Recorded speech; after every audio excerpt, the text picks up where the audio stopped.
Thanks, you guys. So before we get started, we want to make sure that you're logged in using only your first name, and it looks like everybody is. Um, we're going to use the chat box to interact with each other, and I'll look at that throughout the meeting today.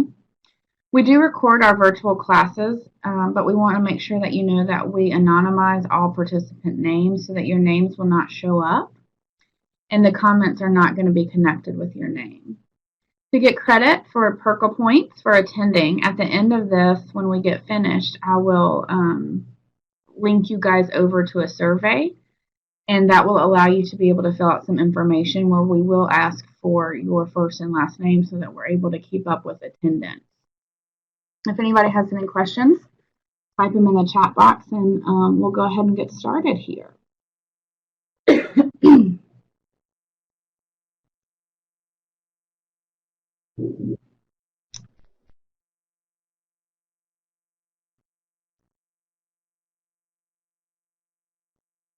Is everybody able to see? Hi. Is everybody able to see the PowerPoint and me? Yes. Okay. I'm waiting for a little bit. PowerPoint, yes. Me, no. Okay. Well, Josh is hopefully going to be hopping on here soon to help us get started. So we'll go ahead and start with the PowerPoint, and he may be able to help us with the video. So I'll go ahead and get started for you all. And then we'll go from there. Okay. So what we'll do is we'll go ahead and get started on eating style. So when you are thinking about eating style, I want us to really think about a couple different things. So these are going to be our goals for today as we get started. We're going to define what an eating style is. We're going to know why it's important for us and what are the goals that we have, and does our behavior support that? And if the opposing views and the opposing behaviors that we have, how is that affecting our goals? So let me think I figured it out. I think now you guys can see me. Okay, and then thank you, Stu. Once we figure out our eating style, we're going to do an assessment for that, and then we will figure out, okay, so what's next? So those are kind of our plans moving forward with our group. So what an eating style is not. So I think it's really important for us to know. Oh, sorry guys. It's moving way too fast. There we go. What an eating style is not. So an eating style is not good or bad. And I like to start here because a lot of times we think that the food that we eat is good, or we had a good day if we've eaten a certain type of food, things like that. An eating style is not good or bad. And so I want you guys to kind of change that verbiage a little bit and take the value out of that. So if an eating style is not good or bad, then what is an eating style? So we'll talk about really specific things related to eating style. I also want to let you all know that there's a handout that you can see at the bottom right corner of your screen. That is the PowerPoint that you can print out and see that's available to you if you're on a computer. So what is an eating style? So it takes into account what you're eating. Are you eating or drinking? What is the quality of food? So what are you actually putting into your body? And then where are you? Where are you spending your time eating your food? Are you eating at the table? Are you eating while you're walking, standing up at your desk? Where are you eating? I think it's important to keep in mind the what and the where. And then how much are you eating? So we know what you're eating, we know where you're eating it. Now we need to know exactly how much of it. What are your calorie totals? What are you taking in? Then when are you eating? Okay, so we have the what, the where, the how much, and now we need to talk about the when. So part of embracing and learning about the eating style is paying attention to when you're eating. Are you eating all day, constantly grazing? Are you not eating all day because you're busy or you're with your kids or you have activities? And then at the end of the day, you decide, I'm starving, and you're going to eat a lot. Um, or are you eating every 3 hours, constantly fueling your body throughout the time that you are awake? The next, it's why are you eating? So when you think about that, why are you eating? Are you eating because of physical hunger? Are you eating because of social differences, emotional? And we're going to talk a little bit more about each of these. So now that you have kind of what an eating style is and what it is made up of, I want you to look at that list and let me know, have you all thought about all of this before as part of your eating style? If you have thought about it, type it in the chat box. If you haven't thought about it, type it in the chat box and let me know if this was new information to you.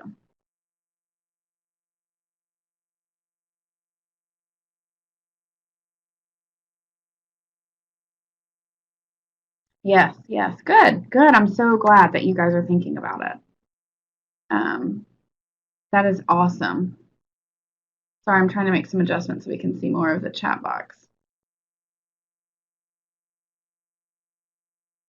Okay, I try to think about it often. I have the knowledge, but not really spending much time thinking about it. That's a really good point. So sometimes we know what we're supposed to be paying attention to, but it's not always the thing that we're spending time doing it. So I think that's great. So this is a perfect opportunity for us to take, this time together to do that. So let's go on. So how does all of this, knowing all of this, actually help lose weight and with weight maintenance? So let's take a look at that. So goal supporting behavior. What we want to look here is the 5 P's. Does anybody know about the 5 P's? No. Okay, good. Okay, so when we think about the 5 P's, I want you guys to think about the first P is going to be planned. So when we think about behavior that supports our goals, which anybody involved in this program is going to typically at least start with a weight loss goal. And so when you think about that and the P's that are supporting your goal, planning is a behavior that supports that. So planning, coordinating what you're going to eat, thinking about it beforehand, making sure that you've planned out your meals or the timing. What is one of the tips that you guys use to make sure that you plan ahead? Anybody have any good ones?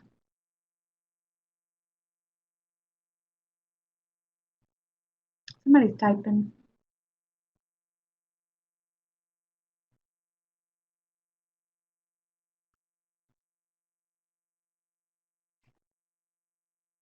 No. Okay.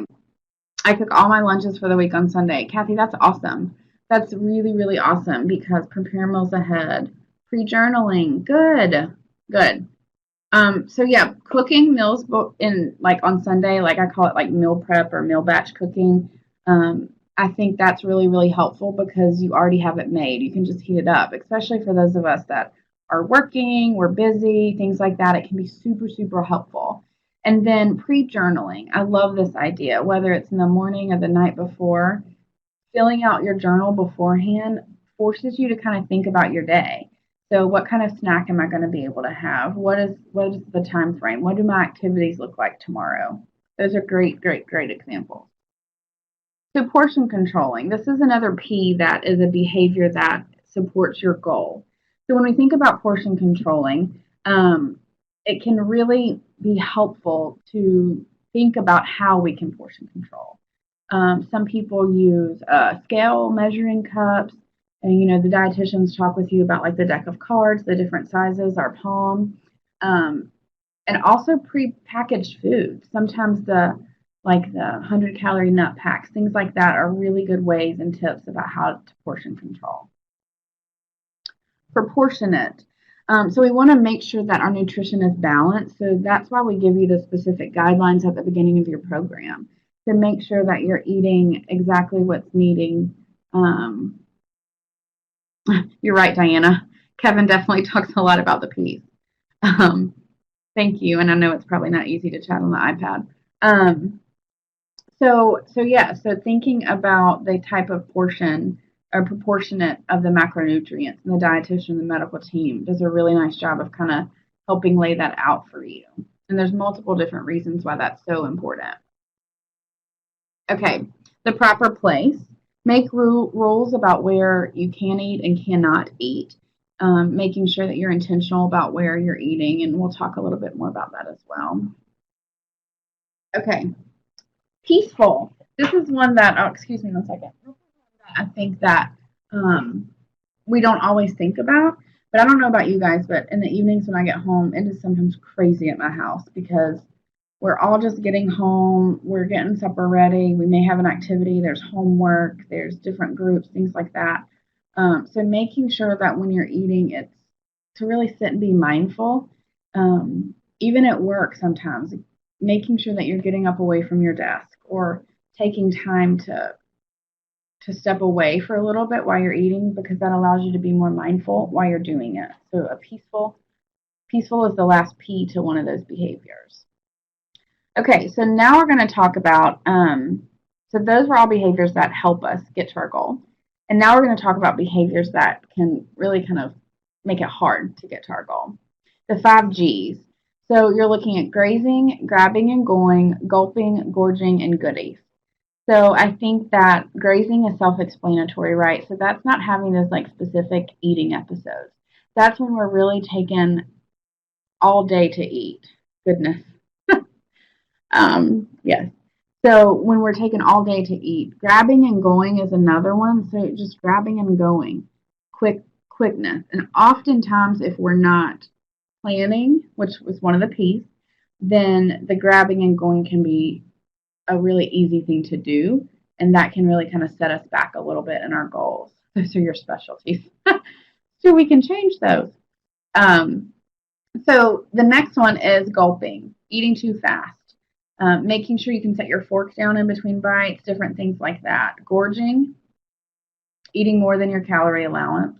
And part of that is knowing kind of what that is, and knowing those numbers that we've given you throughout the program. And then lastly is goodies. Sweet treats, kind of like empty calories necessarily, rewarding yourself with sweet treats. So these are the 5 G's that oppose our goals and behaviors that we kind of want to continue to reduce as we're adding in the P's that are helping us get to our goals. Any questions about the goal supporting behavior or the goal opposing behavior before we kind of move on next? Anything? Nobody's typing, but if you end up typing something and have a question, we'll go back. Okay, so what's your eating style? So we know what an eating style is. We know behaviors that help us get to our goal. So let's figure out our individual eating styles. So what I want you to do is grab a pen and a piece of paper if you don't have one already. And I'll give you a little bit of time to do that.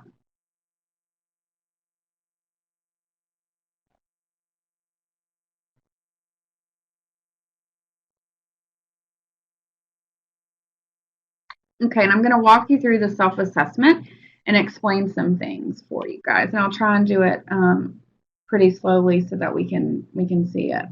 Some of you may find that as you're answering some of these questions that they do not apply to you. Some may say, you know, I already know my eating style. I know this is an area that I struggle in or how I typically eat.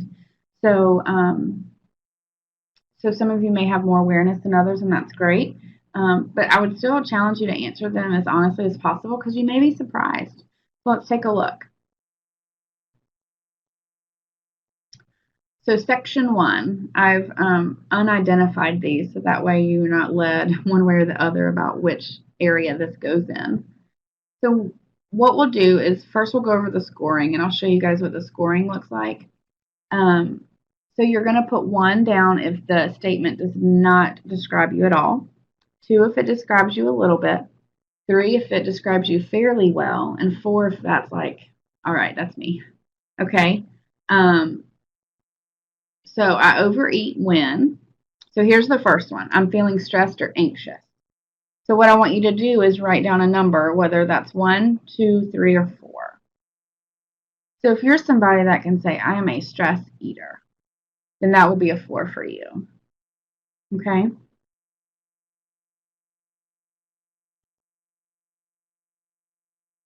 I'm feeling angry.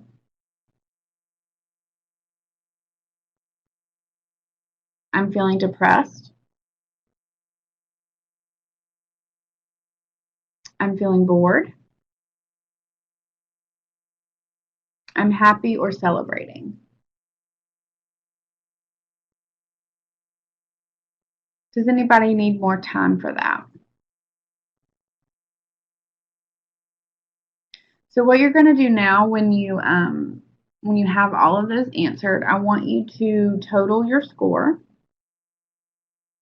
beside section 1. Like write section 1 and put your total score. It should be between 5 and 20. Okay? Now we're going to move on to section 2.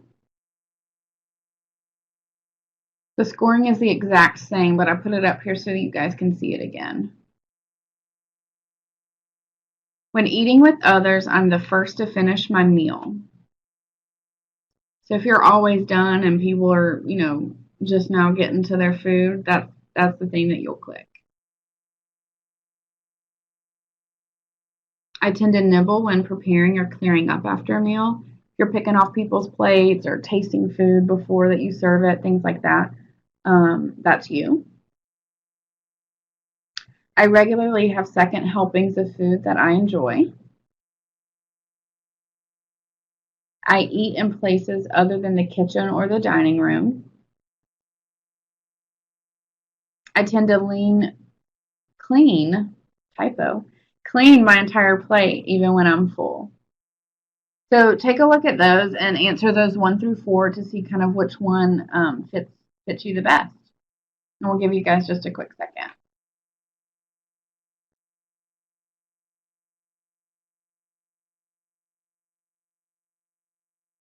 Then total your score. We've got one more section to do, and then we're going to find out what all this means.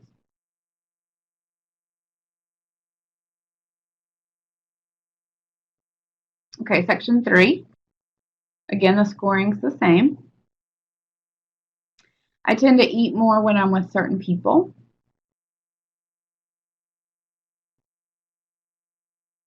Many of my friends or family members like to eat. I attend a lot of social events at which food is served. My work requires that I eat many meals away from home.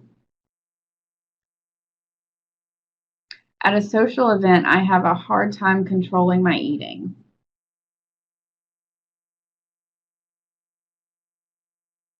Okay, so fill out each of these 1 through 4, and then I want you to total it. Y'all, those of you that are chatting, if you could kind of give me a thumbs up or a yes when you're finished, so that way we can kind of go on to the next. Awesome, thanks. Okay, so section 1, and you may have picked up on some of this based on the questions, but section 1 was really looking at emotional eating styles. So someone that eats based off of emotions. So when you look at your totals, they do hit close to home, right? Because when we look at these behaviors very specifically, they can kind of hit us, and that's kind of the point, is some awareness and insight to be able to look and know, okay, so what's next? And we'll get to that. So section 1, look at your score. 5 to 9, if that's your score, typically emotional eating is not likely a barrier for you. 10 to 15, emotions are sometimes a trigger that lead to overeating. And then 16 to 20, the majority of your choices are guided by your emotions. Did everybody kind of end up in the results where they thought they would end up? Or were any of you surprised?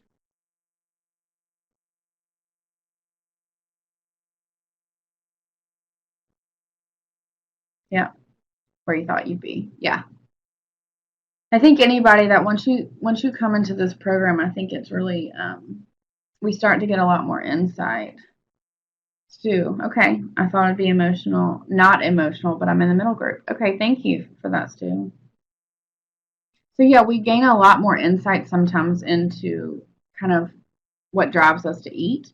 And I think that this is one of those examples of when this can happen, is sometimes we find that. So the first section is, like we said, emotional eating. And when you dig back down and look at the questions, again, you can look at those and how those are connected to emotional eating. One of the things that I think it's really important to remember that I work with people a lot about is that emotional eating is not always a negative emotion, and we sometimes identify that, like that being upset, being sad, being frustrated, anxious. But a lot of times there's emotional eating that can be celebratory too. And so it's really important to kind of think about that from an emotional eating style standpoint as well. Okay, so section 2, look at your section 2 number. And this looks at eating skills and eating habits. And I think it's important to look at this and say, okay, I need to take this and know that I can learn specific skills that can help. So look at your total score. And again, tell me if you fell where you thought you would fall, or if you feel like, yep, I'm where I would think I would be. Yep. So what are some examples that you think of eating skills or eating habits?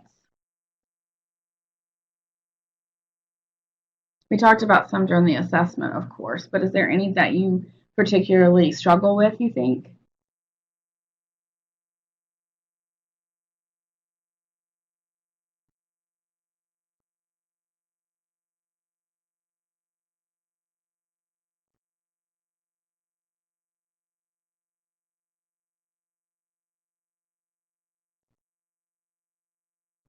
Stopping, portion control, yeah. Eating late, that's definitely a habit. Mm-hmm.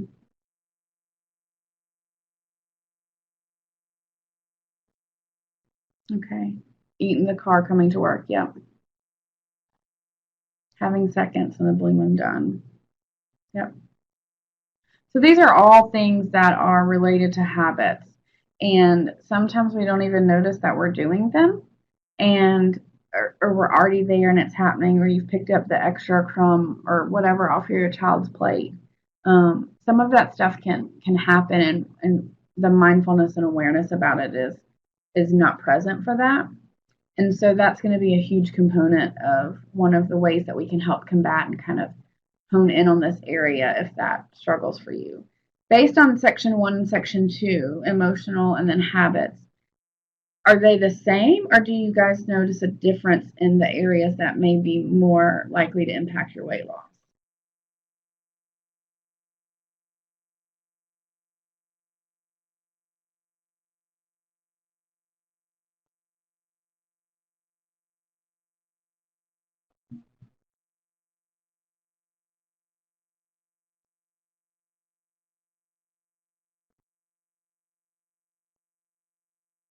There's a couple people typing. So Susan said, when you're in control of your emotion, I can control my habits. Yes, that makes sense. Very much sense, and I'll come back to that in just a second. Habits are controlling her much more than emotions. Okay, so that kind of lets you know that that front line of defense, probably the time needs to be spent towards the habit. Christina, yep, mine are similar. Okay, and mine are very similar. Section 3 is where I scored the highest. Yeah, and we'll get there. More habit. Okay, so I want to go back to lots of habits and similar. Okay, so let's go back to where what Susan said, and I'm not doing that well. Let's see if I can find it. Susan said, when I'm in control of my emotions, I'm in control of my habits. So I think it's important to know that these can be interrelated. And a lot of times our emotions can guide some of our habits, because some of our habits could be emotionally related, right? Does that make sense? So if we have a habit or a routine or something that is something that we do, a tradition, it can sometimes be emotionally connected. And then sometimes the habits and the emotions are going to stay connected. So you kind of have to combat it from both sides. And when we're more in a place where we're managing our emotions more effectively, that allows us more space mentally to then make the other choices that we need for our habits. Thank you for sharing that, Susan. That was a really good point. Let's move on to section 3. Okay, so this is social influences. So when you think about the questions that we asked in section 3, look at your total score. And again, answer this one. Are you where you thought you would be, or are you somewhere different?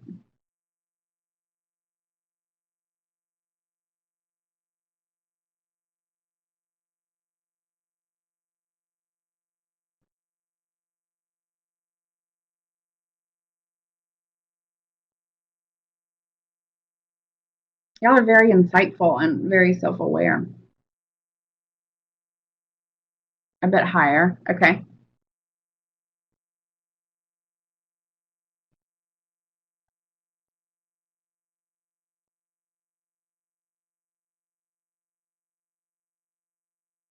There's still some more people typing. We'll give it a second.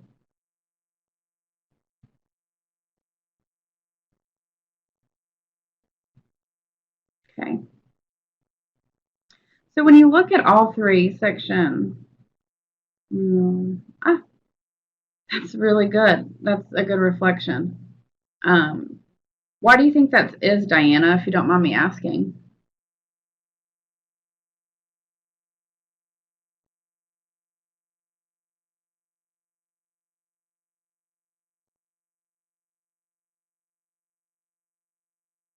Stu's typing something. So yeah, so I think I know it's hard for you to type on the iPad, but when we're working, oftentimes there's more social engagement. There's more work parties, there are more birthdays, there's retirements and parties. Yep, work luncheons with no control. Yes, you're exactly right. And I think it's important to know that this can shift based on our lifestyle and where we're at developmentally and what we've got going on in our life. The large numbers of all groups, either second or third group, never the lower number. Yes, and that's a possibility. There are some people that are going to maybe feel like they have one area kind of perfected, if there's such a thing, and then there's going to be some people that are going to feel struggling throughout each of these areas. If there's one where you scored a little bit lower in, any of the original questions that we talked about, if you had given yourself a 3, that's something I would go back to and look at. If you don't have the individual questions written out, didn't have time to write those out, it'll be in the handout that's in the bottom right corner of your screen. So you'll be able to kind of print that up. So stuff laying around in the break room, cakes and cookies, yes. Those are all external triggers, which when managing those cues that we see is all really, really important. And if you know that that social component of that is really important for you, and depending on how open you are, there are some different interventions you can do to kind of help combat that. And we'll talk about that next. She was more disciplined about scheduling of meals when I worked. Yeah, you had to, right? That's that planning and preparation and those 5 P's. So let's go back. I'm going to go back a little bit for you guys. Let's go back to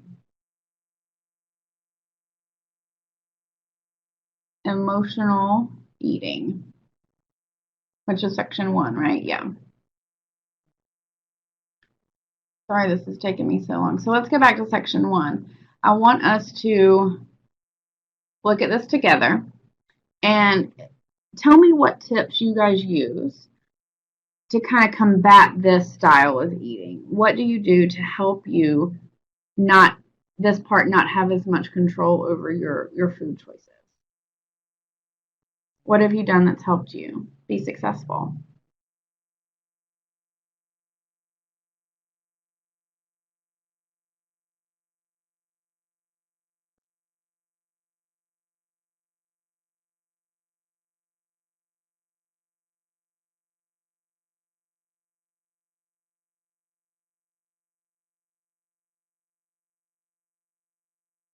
Okay, diversion activities.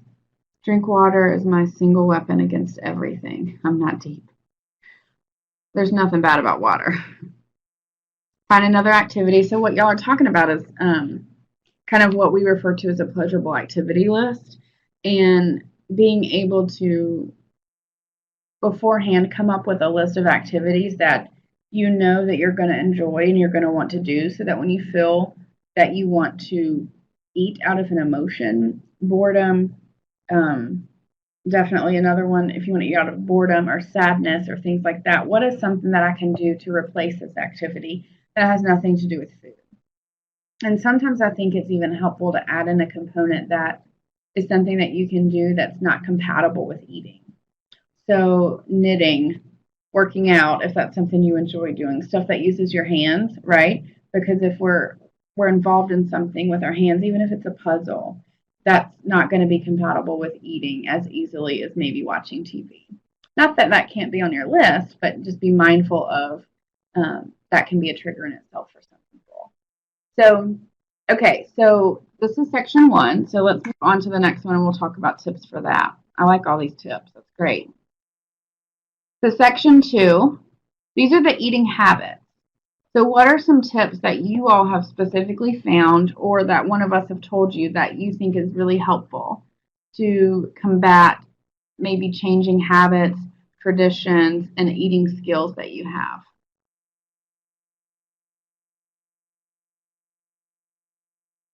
Anything that you guys are enjoying doing there and find helpful?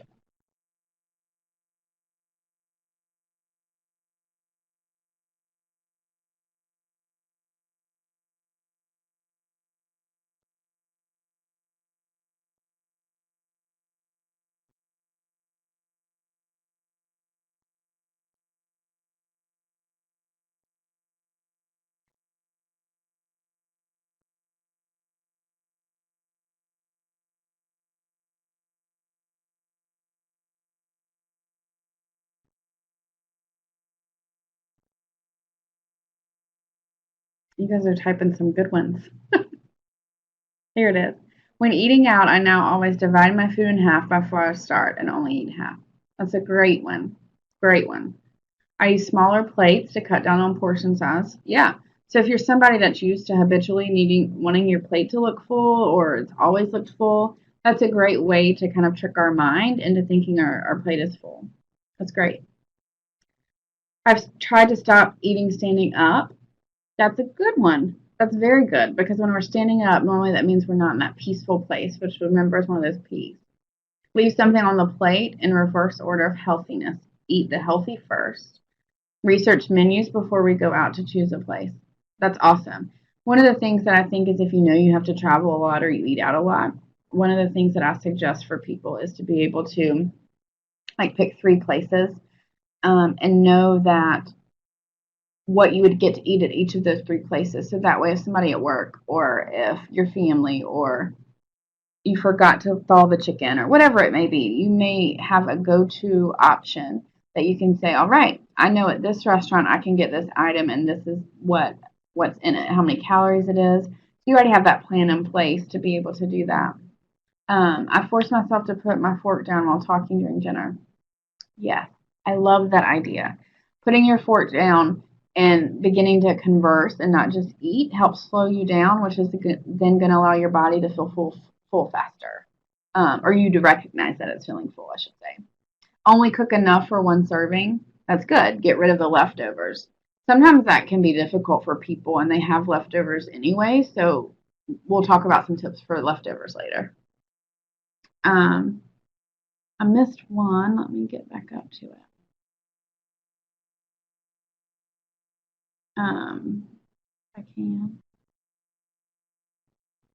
I have healthy spots in about all my airports now. Yes, too. That's exactly what I was just talking about. That's great. Being able to figure out where you can go. Along the lines of what she said, I may try that and ask for a to-go box and put the food in it so I can't see it. That's great, because then it's out of sight, out of mind for a little bit, right? You put it to the side.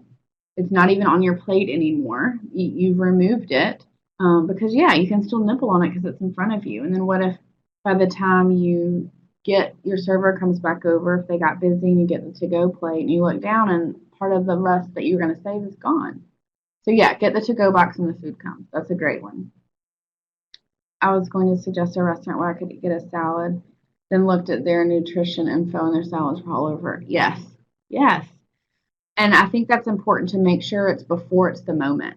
So being able to take the plan and come up with a plan prior to needing to put it into action. So now what I would do is pick 3 restaurants you regularly attend, look at the menus. If you need help, bring it into your appointments, talk to the dietitian, and then be able to go and look at that. Pre-packed snacks, yes, that's great.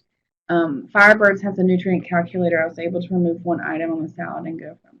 Yes, that's perfect. So know that even when you have a salad and its options are there, know that you can make adjustments to those meals and don't be afraid to ask for it because they will help you and do that. I love these tips. Y'all are doing great. Oh, awesome. Any other tips for kind of the skills and the habit component?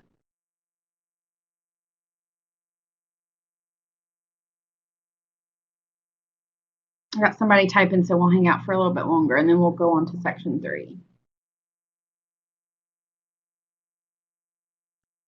Awesome, awesome. Stu, is it online?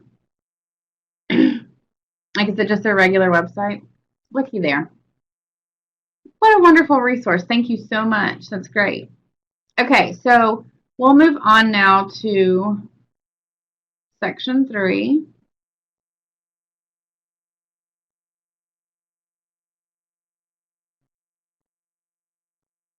So section 3, we were looking at social influences.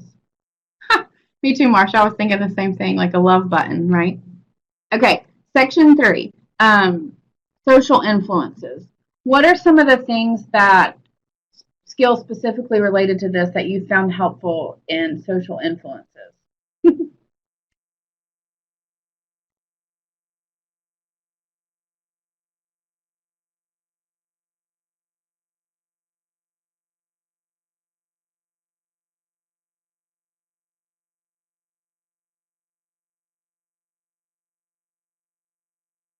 Yes, traveling, eating away from home.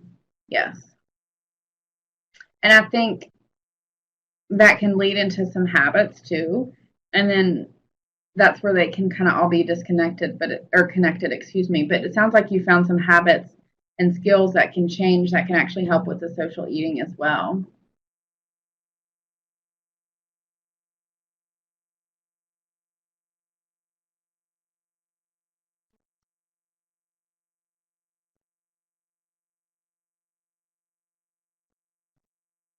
You work out of your car.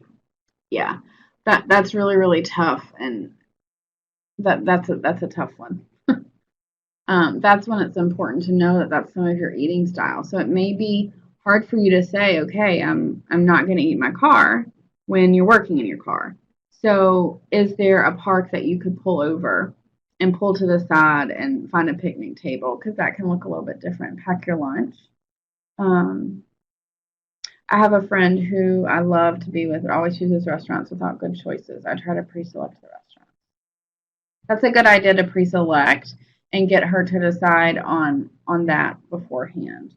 One of the things that I recommend too is if there's a restaurant that's really hard for you to make a unplanned choice at, and it's somebody that you're comfortable with, which I hope that it may be, but it's a personal decision for you to share and say, you know what, Sally, I love going to eat with you at such and such place, but it's really difficult for me to make a choice that is on my plan. How about we go to blah, blah, blah, you know? And maybe that could be helpful. Pilots carry a lunch snack bag for multiple days. Now it's Optifast, but a bag keeps you out of the restaurants. That's true. Kind of that preparing. Don't have a microwave. Yeah, that's hard. I know for my son, when I used to send him to daycare with stuff, I would use a thermos. Like I would boil the water, put the thermos in, and put the stuff in, and it kept things pretty warm. You could also talk with the dietitians about things that don't need to be heated up, like some good things that you could just keep in a cooler. That would be options. Um, oh, good, Marcia, glad. Let's see. At social events that also involve alcohol, I only drink red wine as I can sip it slower, that it doesn't tend to make me want to eat more. That's a really good point. It also looks into habits too, how fast you're drinking, things like that. Another option that I recommend to people is soda water and lime. Um, that's another one that's great. You guys are thinking really outside of the box. Let's see, I thought there was some more.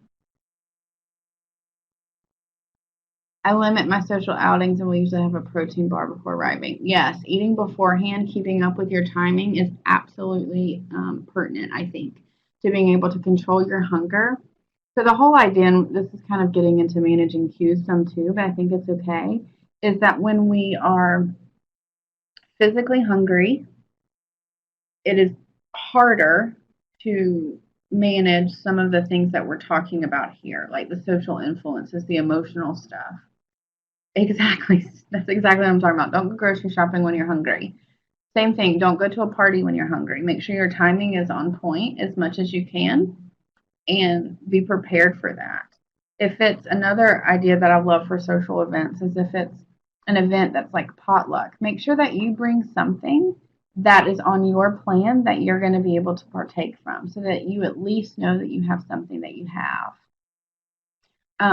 Anything else about section 3? Then we're going to go to some final tips that I think we've probably touched on most of them, but we're just going to do kind of a quick review. Okay.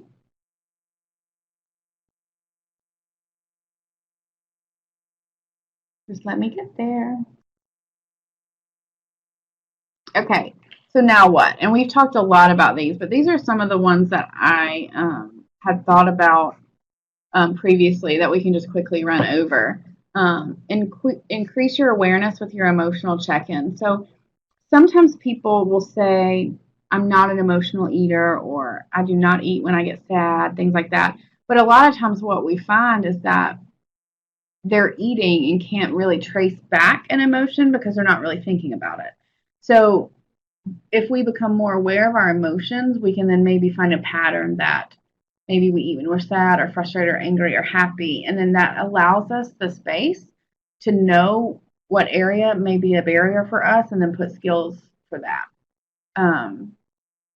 Identify non-food strategies to manage emotions. So being able to provide good self-care, knowing that once you've identified the emotion, let's say you find out that you really struggle when you're stressed. So with staying on plan. So then let's start to figure out how ways we can check in on our stress levels and then have a backup plan that has nothing to do with food of ways to help our stress, whether it's meditation, calling a friend, some people pray, whatever it may be for you. And then, like next on the slide, implement regular self-care and the strategies that you've come up with. For the next little bit, the skill and the habits, we talked about a lot of these. Sit down to eat, put leftovers away before you sit down to your meal.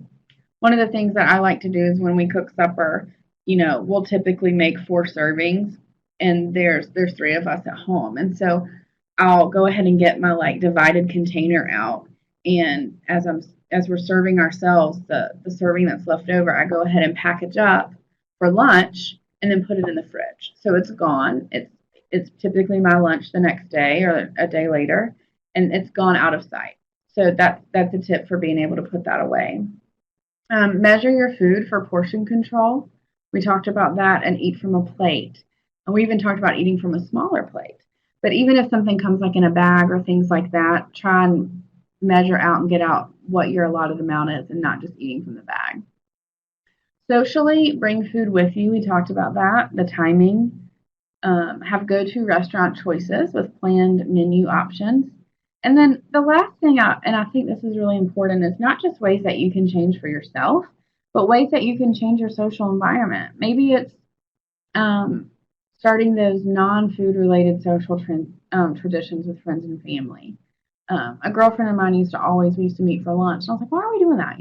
Like let's work, do what we need to do. We can meet after and go to the park with the kids. And that's really been really fun for us to do something different. It doesn't always have to be around food. So kind of making that suggestion to your friends or your family that instead of doing a regular event that may pertain around food, come up with something that's not related. So I hope you guys found that this topic was helpful and that you have some takeaway skills to be able to take this and really implement them to kind of help identify the areas that you struggle, and then take these skills and put them in so that you can feel very successful in that. Next week, I believe, I put it on here, so I'm hoping it's next week, is virtual group with Susanna. Awesome, Sue. Yay. So next week is going to be with mindful eating. And so a lot of the same topics are going to be very pertinent to that group that she's going to be doing. And so I think, tune in next Tuesday and check it out, because it's going to really just kind of grow on some of the specifics that we've talked about today. I've looked forward, or I've had fun hanging out with you guys today. And when I end the meeting, the link will pop up for you to go to the survey, and then there's a link for you to go and fill out the survey, and then your Perkle points will be waiting for you at the nutrition shop. I appreciate all of your communication today in the chat. It was fun. And yes, there's a habit salon. That's awesome. Okay, so have fun creating new habits and putting these strategies in place, and we'll talk to you guys soon. Bye.